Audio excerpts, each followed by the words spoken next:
Sa kuha ng CCTV, makikita ang pagtumba ng rider na yan sa gilid ng kalsada sa Hermosa, Bataan. Maya-maya, bumaba ang angkas ng isa pang motorsiklo. Lumapit sa rider, saka siya pinagbabaril. Nasawi ang biktima at agad tumakas ang salarin sa kanyang motorsiklong naghihintay sa kanya. Ayon sa pulisya, kinuha rin ng salarin ang bag ng biktima. Nagsasagawa na ng backtracking ang pulisya para maaresto ang magkaangkas na suspect.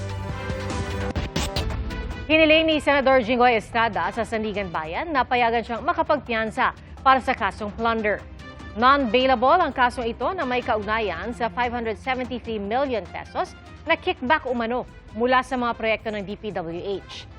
Batay sa kalendar ng Sandigan Bayan, tatalakayin ang mosyong ito ni Estrada bukas ng umaga. Kasabay rin ang kanyang mosyon na mailipat sa ibang detention facility.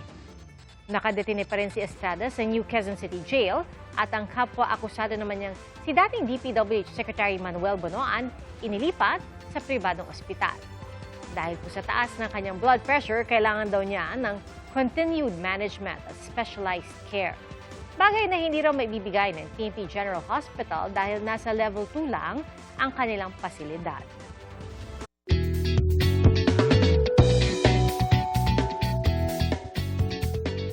Naging emosyonal ang muling pagtatagpo ng isang pamilya sa alagang aspi nilang 2 araw na wala.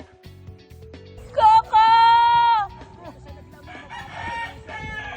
Oh, thank you, Lord. Ilang beses tinawag hanggang sa lumitaw mula sa ilog ang aspen na si Coco na alaga ng pamilya Pabingwit. Ang kwento nila, May 8, nang mapansin nilang nawawala si Coco na pakakainin sana. Agad silang nagtanong sa mga kapitbahay pero bigo silang makakuha ng lead sa kinaroroonan nito. At makalipas ang 2 araw, may nagsabi na may nakitang puting aso sa ilog malapit sa kanilang lugar. Kaya nang makarating sa ilog, agad-agad sinigaw ng pamilya ang pangalan ng alaga. Nakaramdam ng tuwa at ginhawa ang pamilya na makitang ligtas si Coco.